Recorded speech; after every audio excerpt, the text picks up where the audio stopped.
On a cold November evening in 1843, Reverend David Lang stood in the dimly lit hallway of the Old Bailey, awaiting the pronouncement of the verdict. Before the judge stood a governess whose career had been ruined by the disappearance of a silver brooch from a Mayfair mansion. The judge was preparing to utter words that carried more weight than any evidence or logical arguments from the defense. This scene became a turning point that caused society to question the fairness of the laws governing domestic servants for the first time. What I am about to reveal has long remained hidden in the dusty court archives of 19th century England.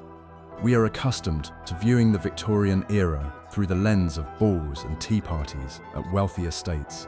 In reality, behind these facades lay a harsh legal system capable of crushing the fate of a hired worker. You'll learn a secret for which many noble families of the time were willing to pay £1,000 sterling to keep it quiet. This hidden truth overturns all our familiar notions about the lives of educated women in the homes of London's aristocracy. Guess what happened to a female servant, even if a jury fully acquitted her and dropped all charges? The system was structured in such a way that the mere fact of public suspicion permanently barred her from entering respectable homes. We'll walk step by step along the path from a wealthy mansion to the defendant's bench to understand the logic behind this historical process. I'll reveal the closely guarded secret of employers that allowed them to keep 1,000 female domestic workers across the country living in fear. Watch the video to the end, and you'll learn how David Lang challenged this ruthless system and managed to give hope to those whom society had turned its back on. In 19th century reality, these women's position was extremely precarious and legally unprotected. A governess found herself in a unique social vacuum between the servants and the mansion's owners. She possessed the education of a lady, but was paid for her labor, which automatically deprived her of equal status with her employers. This duality made her an ideal target for any internal conflicts within the household. The mansions of wealthy industrialists and aristocrats in the Belgravia neighborhood were closed ecosystems with strict rules. Up to 20 hired workers of various ranks could live in a single house at the same time. House managers, butlers, maids, and cooks had their own clear hierarchy into which the governess did not fit. She dined separately from the servants, but she was not allowed to sit at the same table as the owners during formal receptions. This isolation meant that, should problems arise, she had no one to turn to for support. David Lang, a clergyman and social activist, was one of the first to draw attention to this systemic vulnerability. He regularly visited London homes and observed how easily the careers of educated women were ruined. In his notes, he observed that the lack of social connections made governesses entirely dependent on the whims of the head of the household. Lang witnessed how the slightest disaffection on the part of the employers could result in immediate dismissal without pay. It was this experience that later prompted him to create a system of protection for such workers. The legal status of hired workers in the 1840s was governed by a set of outdated laws regarding masters and servants. Under these rules, an employer had the right to terminate a contract at virtually any time. A formal pretext, such as a loss of trust or suspicion of dishonesty, was sufficient grounds to dismiss a governess. At the same time, the employee herself had no right to leave her position before the end of her contract term without her employer's consent. This inequality between the parties created ideal conditions for manipulation and blackmail on the part of employers. The financial situation of governesses also remained extremely precarious throughout the entire era. The average salary ranged from £20 to £40 sterling per year, which was barely enough to purchase modest clothing and pay for laundry. Women were often forced to use this money to help their impoverished relatives. They had no savings to fall back on in case of illness or sudden job loss. The slightest break in employment meant a rapid descent into debt and poverty. David Lang began compiling statistics on such cases by analysing the stories of women who had been left without a means of support. He discovered that more than 60% of dismissals occurred due to minor domestic conflicts or unsubstantiated suspicions. In his reports, he described a system in which educated women found themselves powerless in the face of wealth and connections. Laying understood that without a fundamental change in the approach to hiring, it would be impossible to protect these people. His work became the first step toward a public discussion of the rights of intellectual workers. Conflicts often arose due to differences in cultural background between employers and governesses. Many wealthy merchants who had purchased mansions in London lacked a good education but wielded power. They hired the impoverished daughters of aristocrats or clergymen, which created underlying tension in the household. Employers often used accusations of theft to humiliate a woman whose manners surpassed their own. This was a way of reminding the domestic worker of her true subordinate place in the social hierarchy. The situation was exacerbated by the fact that the Victorian press rarely sided with the accused maids. Newspapers preferred to publish stories about ungrateful servants, fostering a public perception of a constant threat from domestic staff. Governesses could not publicly defend their names in the pages of newspapers. Their reputation could be ruined in just one day due to a false accusation. I'd be very interested to hear your perspective, so please write in the comments what you think about this lack of rights for educated women in the 19th century. Now I'll tell you about the most terrifying document of the Victorian era. This document was a reference from a previous employer, known in the 19th century simply as a character reference. Without this document, not a single woman could find employment in a respectable household. The law did not require employers to provide a reference, which gave them absolute power over their employees' futures. A refusal to write a few kind words meant an automatic ban from the profession and social ruin for a governess. The case law of the time strictly protected employers' interests regarding the issuance of references. Lord Chief Justice John Campbell, who heard such disputes, invariably sided with the employers. In his rulings, he relied on a precedent holding that an employee's evaluation constituted privileged communication. This meant that an employer could include any suspicions in a reference without fear of a defamation lawsuit. The legal system prioritized the subjective opinion of the mansion's owner over objective facts. John Campbell was convinced that strict rules were necessary to protect London households from dishonest domestic servants. He believed that candor between employers was more important than the reputation of an individual domestic worker. The judge consistently dismissed lawsuits filed by governesses who attempted to challenge unfair accusations in their letters of reference. In his view, the ruined career of one innocent woman was an acceptable price to pay for the safety of high society. This position created an insurmountable legal barrier to any attempts to restore justice. If a governess was fired on suspicion of theft, it was absolutely impossible for her to find a new position. Employers often did not even contact the police, preferring simply to throw the employee out onto the street. They did not want to waste time on legal proceedings, as the very presence of the police damaged the household's reputation. For the employer, dismissal was a quick solution to the problem of a missing item. For the woman herself, however, this silent expulsion became a sentence to slow financial ruin. David Lane repeatedly encountered the consequences of this system when desperate women turned to him for help. He saw dozens of highly educated governesses who could not even afford to buy food because they lacked a letter of recommendation. Lane tried to meet with former employers in person to persuade them to soften the wording in the documents. Sometimes he managed to reach a compromise by appealing to the Christian charity of wealthy aristocrats. But more often than not, the doors of London mansions remained closed even to a respected clergyman. The problem was exacerbated by the fact that false references were strictly punishable by law, so forging a document was extremely risky. There was a special parliamentary act that provided for severe punishment for the use of forged letters in the hiring process.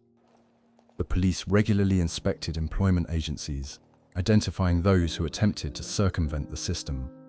A governess deprived of a genuine letter of recommendation had no legal means of returning to the profession.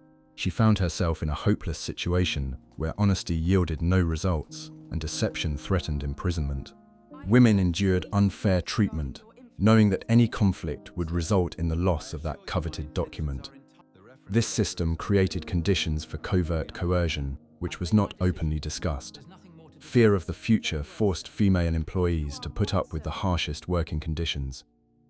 Even if a woman moved to another city, the shadow of a tarnished reputation followed her. New employers always sent written inquiries to her previous place of employment to verify her character. The Victorian Postal Service worked flawlessly, delivering letters to the most remote corners of England in just 2 days. Any attempt to conceal a conflict at a previous job was quickly uncovered, leading to immediate dismissal. It was practically impossible to escape the stigma of being untrustworthy, even at the farthest reaches of the country. John Campbell, in adjudicating defamation cases, created a legal climate in which an employee's word carried no weight. The courts required female workers to provide irrefutable evidence of malicious intent on the part of their employer, which was virtually impossible to prove. All correspondence between wealthy families was considered private and was not subject to open judicial investigation. The laws of 19th century England were written by members of high society to protect the interests of high society. The lack of legal rights for governesses was no accident, but a carefully designed element of the social order. This legal monopoly on the truth made wealthy households completely invulnerable before the law. However, how exactly did those very suspicions arise, the ones that ruined people's lives? It was the usual tea, sugar, and lace, all kept under the strictest accounting and locked away. The lady of the house personally controlled the keys to the pantries, issuing supplies to the servants in strict daily rations.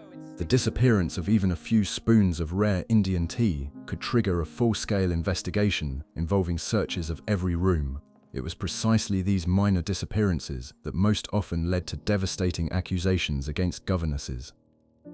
The inventory system in mansions of the 1850s had been refined to the level of strict military logistics. There were special household ledgers in which every silver fork, every candlestick, and every meter of fabric was meticulously recorded. The house manager, or the lady of the house herself, conducted weekly inspections, counting the property down to the last trifle. The slightest discrepancy between the records and the actual inventory of items triggered immediate alarm. This total control created an atmosphere of constant suspicion among all the residents of a large London house. The governess, not being classified as a member of the domestic staff, often had access to rooms where maids were forbidden to enter. She was allowed to remain alone in the library, the music room, or the parlor, where expensive trinkets were kept. This privilege of access worked against her whenever any valuable item went missing from these rooms. The logic of the householders was simple. If an item disappeared from the parlor, it must have been taken by whoever was there. The presumption of guilt automatically fell on the educated female employee, who was not protected by the collective solidarity of the servants. Often, the real culprits behind petty thefts were other household staff, or even guests of the family. However, it was impossible to accuse a distinguished guest due to the rules of etiquette, and experienced footmen knew how to cover their tracks. In such situations, the hosts needed a convenient scapegoat to sweep the incident under the rug and restore order. A governess, who had no influential supporters, was the ideal prime suspect. Her dismissal allowed the mistress to demonstrate strictness without an investigation that might have uncovered an unpleasant truth about others. In his practice, David Lane encountered striking cases of such fabricated accusations. He described a story in which a landlady deliberately hid a silver thimble in the governess's room to have a reason to dismiss her. The employer did not want to pay the governess's wages for the last 3 months of her employment, and the theft provided the perfect excuse. Lane was able to prove the woman's innocence only thanks to the chance testimony of a gardener who had been dismissed earlier. This case vividly demonstrated how easy it was to fabricate evidence within the confines of a private mansion. Sometimes the cause of the conflict was simply the housewife's envy of her employees' talents. A young and beautiful governess who played the piano beautifully could irritate the less educated wife of an industrialist. An accusation of theft became a convenient tool for removing a psychological rival from the confines of the mansion. In such cases, an item might not even have gone missing, but was simply reported lost until the moment of dismissal. The true motives behind the accusation were hidden behind a facade of concern for the preservation of the family's property. In his judicial rulings, John Campbell never took into account the psychological aspects of such domestic conflicts. He considered cases exclusively through the lens of formal property rights and the testimony of the heads of households. The judge ignored instances of personal animosity, deeming them irrelevant to the legal dispute over reputation. This formalistic approach by the judicial system cemented employers' impunity and encouraged further abuses of power. The law refused to acknowledge the complex web of human relationships within London's secluded mansions. Most such conflicts ended with a quiet dismissal, but sometimes employers decided to take the matter to a formal court. This occurred when the missing item was of significant value, or when the employer wanted to stage a show trial. In such cases, the governess found herself caught in the gears of the criminal justice system, where the stakes rose as high as hard labor. The next stage was far more terrifying than a house search or the loss of a letter of recommendation. In the next chapter, we'll venture into the gloomy halls of the Old Bailey to see how formal justice was administered. London's Central Criminal Court, known as the Old Bailey, operated at a terrifying assembly line pace. The average time to hear a theft case was no more than 15 minutes from the reading of the charges to the sentencing. In this gloomy building, reeking of dampness and fear, the lives of 1,000 accused wage earners were shattered. Victorian-era justice resembled an industrial factory more than a place for seeking the real truth. The physical layout of the courtroom was designed to intimidate and overwhelm anyone who found themselves in the dock. The accused governess stood in a special wooden enclosure, while the judges towered over her from the bench. The courtroom was always packed with onlookers, reporters, and lawyers, creating a constant din and an oppressive atmosphere. A pungent smell of vinegar and herbs hung in the air. These were scattered throughout the room to ward off prison-borne infections. For an educated woman from a good family, simply being in this place was an unbearable psychological ordeal. In criminal trials of the 1840s, defendants were at a severe procedural disadvantage compared to the prosecution. For a long time, defendants were not even allowed to testify under oath in their own defense. They could only make a brief statement without cross-examination of witnesses by their influential employer. Hiring a lawyer cost a fortune, which a dismissed worker without references simply did not have. A woman's fate depended entirely on how persuasively the mansion's owner presented his case. Judge John Campbell, who frequently presided over such trials, was notorious for his severity toward crimes against property. He believed that trust in domestic servants was the foundation of the security of British society and the state as a whole. Any breach of that trust, in his view, deserved the harshest and most exemplary punishment. The judge frequently cut short the defendants' clumsy attempts to defend themselves, demanding clear evidence of innocence, which they lacked. His icy tone and uncompromising judgments left no room for leniency on the part of the jurors. The evidence in such cases was often circumstantial and based solely on the testimony of other servants. Dependent servants always testified in favor of their employer, fearing they would lose their place in the household. The employers hired experienced barristers who masterfully constructed the prosecution's case, turning the slightest suspicions into irrefutable facts. It was physically and morally impossible for an isolated woman to stand alone against this legal machine. The trial became a mere formality, with the outcome predetermined even before the first hearing began. The Old Bailey remained an impregnable fortress of justice, where property was valued far above human dignity. Judges like Campbell sincerely believed that their severity prevented chaos and protected the foundations of civilization. In the next chapter, you'll learn how a unique institution emerged in London that became the last hope for the outcasts. Watch the video until the end to see how one person managed to change the rules of the game and challenge the system. In 1843, David Lane took an action that many of his contemporaries considered insane and economically impractical. He founded the Charity for Governesses, the first organization to openly defend educated female domestic workers. This was a direct challenge to the established system, in which the problems of domestic servants were considered exclusively the private concern of their employers. Lane's organization began raising funds to rescue women from debtors' prisons and save them from poverty. Raising funds for such an initiative in the 1840s proved to be an incredibly difficult diplomatic task. Lane had to convince wealthy aristocrats to donate money to the very women whom they themselves had often dismissed.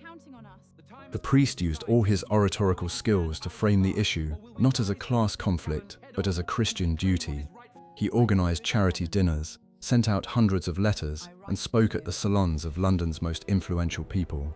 His persistence began to bear fruit when 10 prominent public figures joined the project. The writer Charles Dickens became one of the most active and influential supporters of Lane's initiative. He spoke publicly at the organization's meetings, using his influence to attract the attention of the press and the public. Dickens eloquently described the tragic plight of governesses, calling them victims of a ruthless social machine. His involvement helped make supporting female teachers a fashionable and noble cause among London's intellectual elite. Financial donations began to flow in steadily, allowing the organization to expand the scope of its relief efforts. Lane's main achievement was the creation of a system of temporary financial assistance for unemployed women. The organization paid small allowances to those who had lost their jobs due to false accusations or a lack of character. This money allowed governesses to pay for modest housing and food, preventing them from falling into absolute poverty and ending up in workhouses. The organization's committee carefully reviewed each application to verify the applicant's genuine need and honesty. It was the first form of social insurance in England for a specific professional group of women. Lane did not limit himself to financial assistance. He began to engage in active diplomatic efforts with former employers. The priest acted as an independent mediator, attempting to resolve conflicts and restore ruined reputations.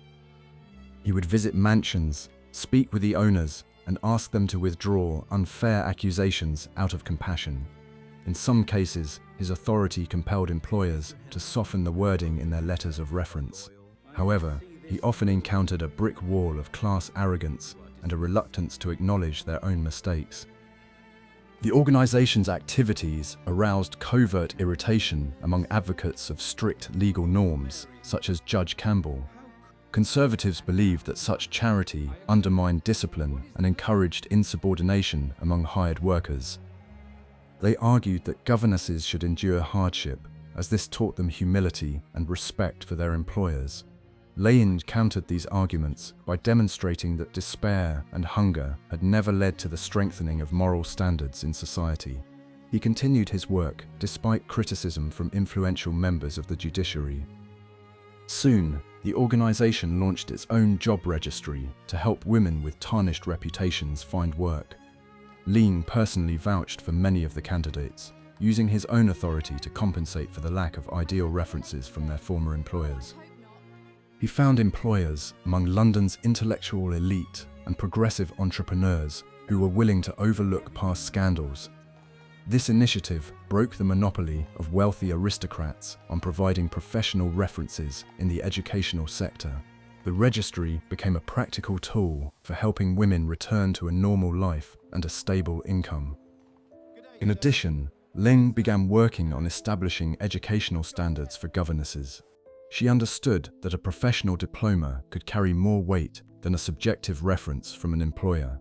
This idea later led to the founding of specialized women's colleges, which forever changed the education system in England. The organization sought to transform disenfranchised domestic workers into qualified professionals with official status. This was a strategic move aimed at undermining the foundations of the Victorian system of domestic employment. David Lang demonstrated that social problems cannot be solved solely in courtrooms like the Old Bailey. He created a structure that provided people with practical help here and now, without waiting for laws to change. His organization saved 1,000 women by building a bridge between complete powerlessness and a new sense of professional pride. The clergyman proved that the combined efforts of society could stand up to even the most rigid legal traditions. His work laid the foundation for future victories in the struggle for women's rights. However, financial assistance and a job board could not solve the problem for those who literally had nowhere to sleep. Women fired without warning often found themselves on the street on the very day of a conflict with their landlords. To address such emergencies, the organization needed a physical space, a safe haven in central London. In the next chapter, you'll learn how the famous Harley Street shelter came to be and what secrets it held. Watch the video to immerse yourself in the atmosphere of this unique Victorian women's shelter. In 1846, the Lang organisation opened the Governesses' Refuge on the famous Harley Street. This house became the only safe haven for 100 women whose reputations had been destroyed by false accusations of theft. From the outside, the building looked no different from the neighbouring mansions, but inside, it operated by entirely different rules. Here, no one demanded letters of recommendation. The main rule was mutual respect and support. The Harley Street shelter provided temporary housing for up to 25 women at a time, for a period of up to 1 month. During this time, they could regain their strength, tidy up their clothes, and look for new jobs. The house was furnished modestly but tastefully, so that the residents would not feel like humiliated occupants of a flophouse. There was a library, a communal dining room, and small rooms that provided the necessary personal space. For women accustomed to constant scrutiny in other people's mansions, this place seemed like a true paradise. The rules of residence were strict but fair. They prohibited any inquiries into the reasons for dismissal from previous jobs. Brumming forbade any discussion of former employers or the details of legal proceedings within the walls of this facility. This rule helped the women take their minds off their psychological trauma and avoid getting lost in endless memories of the injustices they had endured.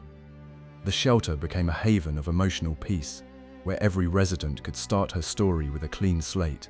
The house on Harley Street addressed not only financial hardship, but also deep emotional wounds.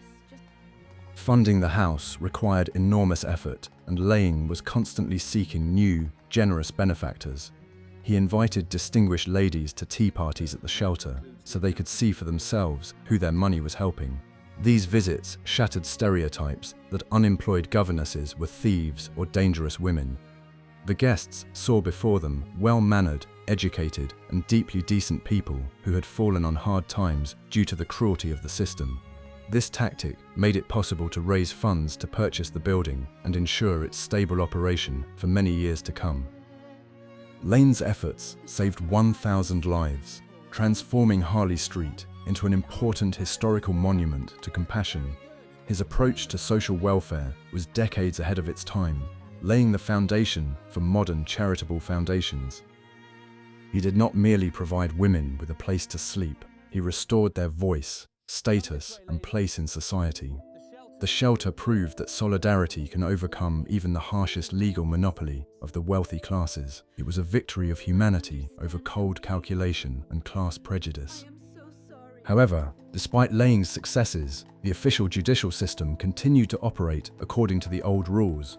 Judges had no intention of yielding their positions or changing the laws for the sake of domestic workers' convenience.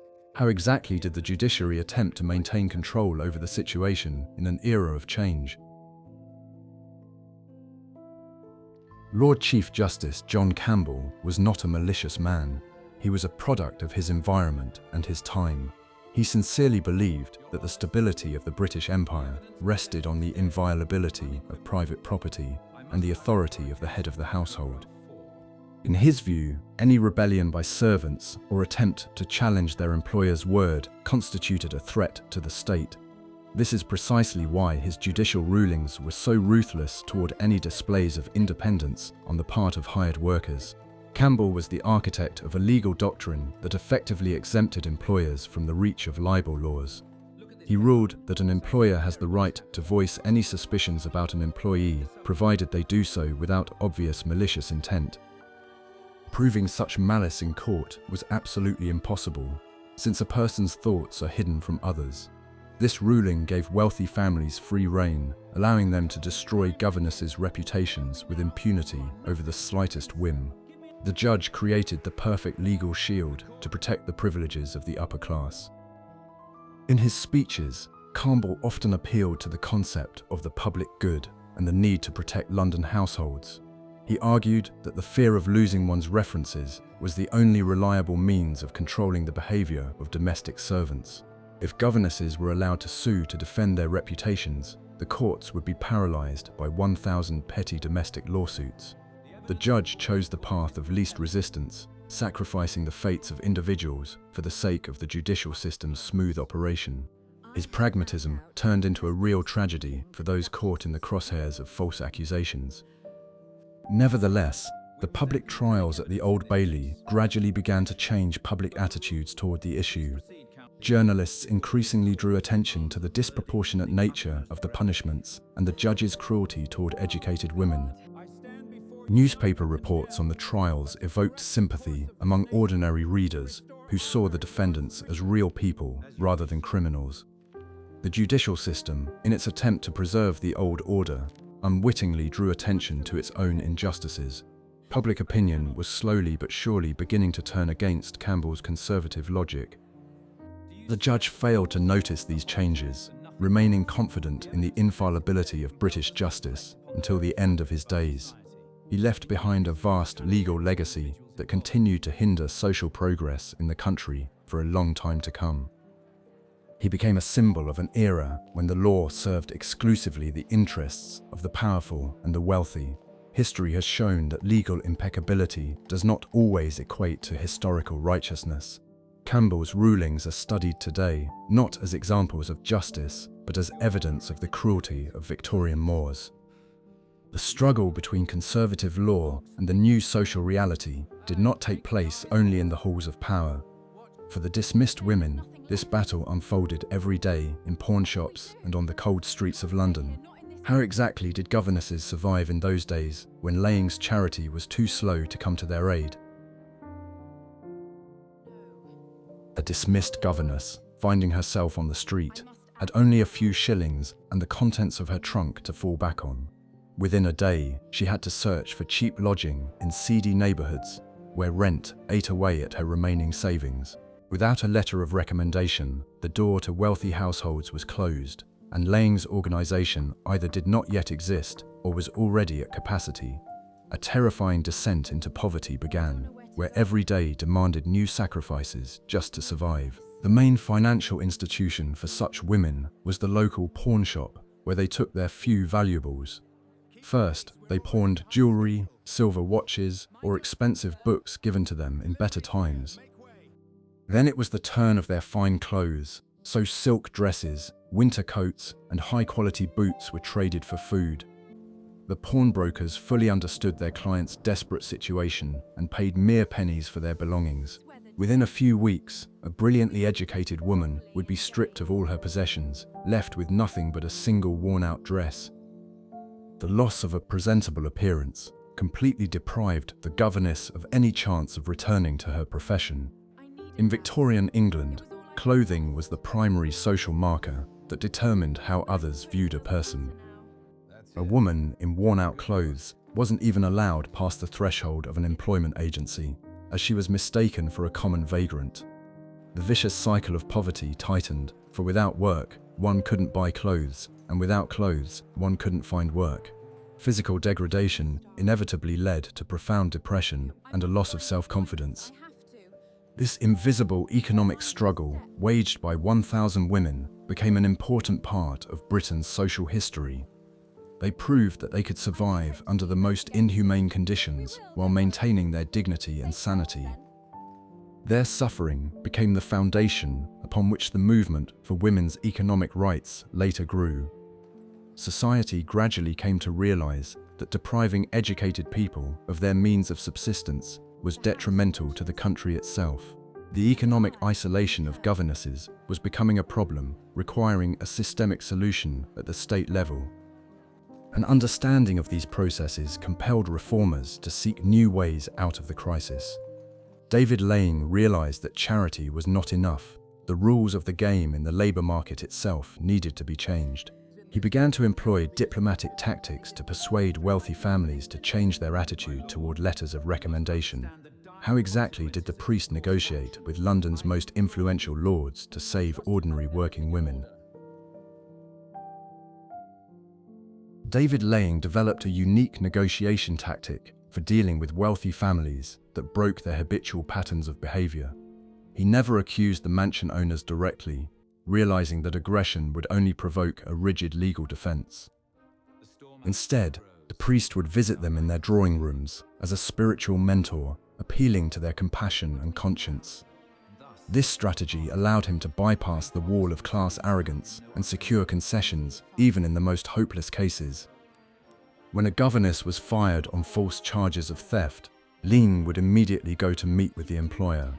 He would begin the conversation with at length about Christian forgiveness and the importance of generosity for a true aristocrat. The priest gently hinted that a public scandal could damage the reputation of the mansion itself more than it would harm the dismissed employee. He offered the owners an elegant way out of the situation by suggesting they rephrase the letter of recommendation in a more neutral tone. Often, wealthy merchants agreed to this in order to rid themselves of the persistent visitor and save face. Laying brilliantly played on the vanity of the London elite, drawing them into his charitable orbit. He publicly thanked, in the press, those employers who showed leniency toward dismissed governesses. This created a paradoxical situation, as it became advantageous for employers to pardon their workers in order to gain a reputation as generous patrons. Such mediation proved far more effective than direct legal battles at the Old Bailey, where Judge Campbell always sided with the wealthy. Laying's diplomacy made it possible to save specific lives here and now, without changing the laws themselves. In particularly difficult cases, when employers refused to cooperate, Laying drew on the influence of Charles Dickens. The writer could mention a specific family's cruel behavior in his articles, changing the names but leaving recognizable details intact. Laying's diplomatic victories had a tremendous cumulative effect on London society as a whole. With every letter of recommendation saved, employers grew increasingly accustomed to the idea that their power was not absolute. Gradually, it became considered bad form in high society to dismiss an educated woman without a reference over a minor quarrel. Invisible pressure from philanthropists compelled the owners of mansions to be more restrained in their accusations and suspicions. Social norms began to change faster than the sluggish judicial system. During his negotiations, Laying often revealed the true reasons behind the disappearance of items from wealthy homes. He tactfully pointed out to the homeowners that a silver spoon might have been taken by a guest or lost by another employee. The priest urged them not to ruin a governess's life over an item that could easily be replaced from the family budget. Every letter of recommendation saved and every dispute won brought the conclusion of this historical drama closer. The fates of individuals became intertwined in a grand historical process that inevitably led to sweeping changes. What was the ultimate outcome of David Laying's struggle, and how had the lives of domestic workers changed by the end of the era? By the end of the 19th century, the system of letters of recommendation, defended by Judge Campbell, had begun to show deep cracks. The efforts of David Laying and his followers led to education becoming more important than the subjective assessment of a former employer. The emergence of women's colleges, whose establishment Laying had initiated as early as the 1840s, changed the rules of employment forever. A state-recognized diploma became a new, more reliable testament to character that could not be revoked on a whim. Recall that very scene at the Old Bailey from the beginning of our story, where the governess awaited her verdict. By the 1890s, such trials over a missing brooch had come to be viewed by society as a wild anachronism. Lawyers had learned to brilliantly dismantle circumstantial evidence and prove the baselessness of employers' accusations. Juries, shaped by Dickens's writings and Lane's ideas, increasingly returned verdicts of acquittal, despite pressure from judges. The icy hopelessness of Victorian justice gradually gave way to a more humane approach toward wage earners. David Lane did not live to see the full triumph of his ideas, but his journey ended in an absolute historical victory. He began as a lone clergyman begging for alms for the outcasts, and he left as the founder of a powerful social institution. His organization on Harley Street continued to operate for decades, becoming a model for white-collar unions. He reached his ultimate goal by proving that society can and must protect its most vulnerable intellectual workers. Lane left behind not merely a charitable foundation, but a new social framework for all of England. Judge John Campbell went down in history as a brilliant lawyer whose moral compass was hopelessly outdated. His harsh precedents were gradually overturned by new laws that expanded workers' rights to defend their honor. The wealthy class's legal monopoly on the truth was shattered, and the courts began to take defamation claims more seriously. A system built on fear and total control gave way to contractual relationships and legal safeguards. Campbell lost this historic battle because it is impossible to defend property indefinitely at the cost of human lives. The history of false accusations of theft revealed the true face of class inequality in 19th century Britain. Behind the beautiful facades and refined manners lay a cruel world where a single word could destroy a person. This system was based not on laws, but on the elite's tacit agreement to exploit the vulnerability of the dependent. The dismantling of this unspoken pact was made possible only by those who were not afraid to speak out. Society finally realized that true nobility is measured not by wealth, but by one's treatment of the defenseless. Cases of dismissal without references did not disappear entirely, but they ceased to be a death sentence for female workers. The labor market expanded, and new professions emerged for educated women, such as telegraph operators, secretaries, and nurses. These positions did not require living in the employer's home, which spared women from humiliating total control. Being a governess was no longer the only option available to a young woman from an impoverished middle-class family. Economic diversification finally broke the aristocracy's monopoly over the fates of educated female workers. We see that the history of governesses turned out to be not a sentimental novel, but a harsh chronicle of the struggle for survival. David Lane achieved his goal by proving that solidarity is stronger than any legal barriers or class prejudices. The legal machinery, defended by Campbell, failed to break the will of people who had united to save the lives of others. This human story, within the broader historical narrative, shows how a single initiative can change the fate of an entire country. In your opinion, how relevant are such issues of the powerlessness of wage workers today? This story reminds us that behind any dry laws and historical eras, there are always real people. We have traced society's complex journey from complete powerlessness to an awareness of the value of every single human life.